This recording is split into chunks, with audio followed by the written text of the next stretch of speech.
Good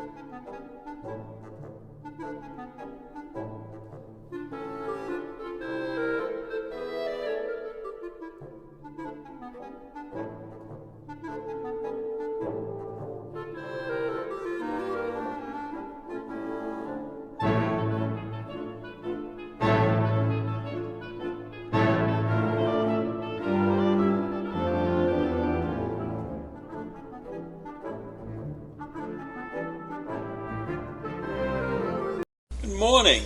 It's Wednesday, December 29th, and for over a year and a half we have been in the throes of this pandemic. Actually, it's probably 2 years now. But the latest is that Omicron could displace Delta as the dominant variant in the coronavirus field because the infection with the new variant boosts the immunity to the old one. So Omicron is doing us a favor. It is helping keep down Delta. Now, Delta was a bitch. It was killing people. Omicron is not killing that many people. So a study in South Africa of a small group, and this hasn't been expanded, but it has indicated that it found that people who were affected with Omicron, especially those who were vaccinated, developed an enhanced immunity to the Delta variant. So that's good news, because Omicron is protecting you against Delta. Delta was much more of a killer than Omicron, so that, on balance, it sounds great to me. Now, this theory is not 100% proven yet, because it was only developed using a very small sample size. But the authors are very confident that that's the way it's going to play out.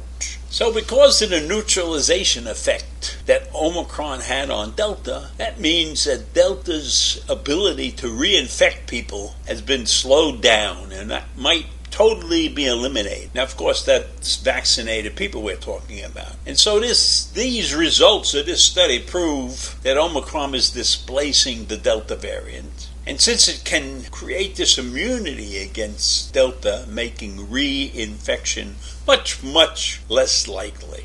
And since Omicron is a milder form of the pandemic, of the disease, right, then we can look to a future of less severe disease infections from COVID-19, and that would make it less disruptive to the society, to individuals, because they won't be getting sick and dying. They'll get sick, but it'll be much milder. It'll kind of be like a flu-like environment. Now, that doesn't mean that people won't die, but it means that maybe we're going to be vaccinated once a year, like people get the flu shots every year, and then life will proceed once we get this thing totally understood and managed. But maybe it won't work necessarily if COVID-19 continues to develop different variants. Now, that could change the picture. But right now, Omicron seems to be like a blessing in disguise. So because Omicron has a smaller risk of putting people in the hospital, it probably is the preferable disease. How's that? Omicron has become the preferable disease. So I leave you with that part of the story for today. And then we had Joe Biden saying that we will not beat this pandemic until the states step up and do their jobs. Now, I think Joe is getting fed up with everything that the federal government has been trying to do and hasn't been successful at doing. And the job is just too big without the proper team assigned to this thing. And the big issue right now has been testing, and nobody can get tested, and it takes hours and hours. Well, of course, you got a situation here where everybody's crazy, and they have to go visit their relatives at Christmas time, right? At the holiday season, we got to see their relatives. And in order to do that, everybody wanted to get tested. So if all of a sudden you have 100 million people who are going to visit relatives and have gatherings, how could you expect that the testing sites, which were kind of slowing down anyhow, would be ready to test all these people? How can anybody think that when you decide to travel, 100 million people are going to travel, that you're going to be able to test them in one day? You don't have enough testing sites. You would have to have 100 million testing sites almost. Now, I don't know how many tests you can do in one day. But if we recognize this fact, say in November around Thanksgiving, if we realize that 100 million people were going to travel on the Christmas weekend and that they needed to be tested before they traveled, maybe somebody with a half a brain would have said, we better get started now. We better get these testing sites set up, because in the last 2 weeks of December, they're going to go crazy. The people are going to go crazy trying to get tested. That would have been a monumental, correct decision, which we are incapable of making these days. We don't look at the future, We're great at filling in the hole after it's been dug, but we're not great in seeing that we would better dig a hole, We're not very good at that. We're not good at planning, if you look around, And just look at the airline industry. They weren't ready for all these travelers, And it wasn't that they weren't ready, that they didn't have the planes. They didn't have the personnel. They didn't have enough personnel to handle whatever their portion of the 100 million travelers was. So you had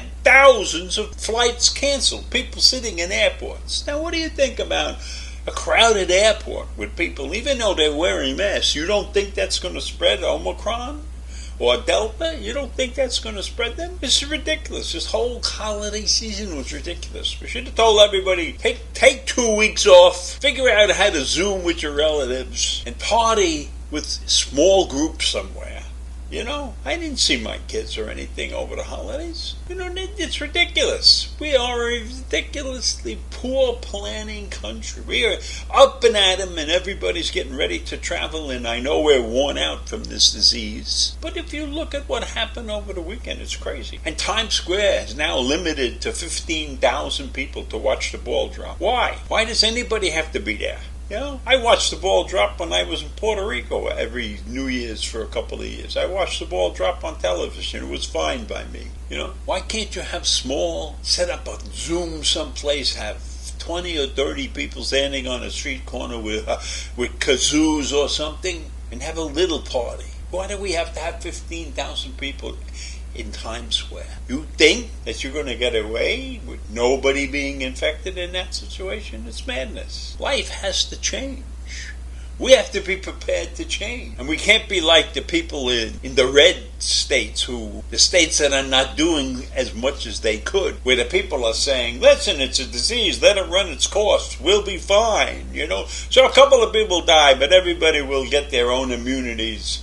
Let us live our lives. Let us not worry about this disease. Let's live. Let's be free. Yes, you can be free, but don't be killing everybody else. You want to be free, you go into isolation. Hide somewhere where you won't infect anybody. It's crazy. It's crazy. This whole situation is crazy. And every twist and turn brings up another problem that we have not thought about. We are reactionary. We're not forward-thinking. We're not preparing ourselves for the next step in our future. So I think that's enough for me today. I'll see you in the morning. Bye.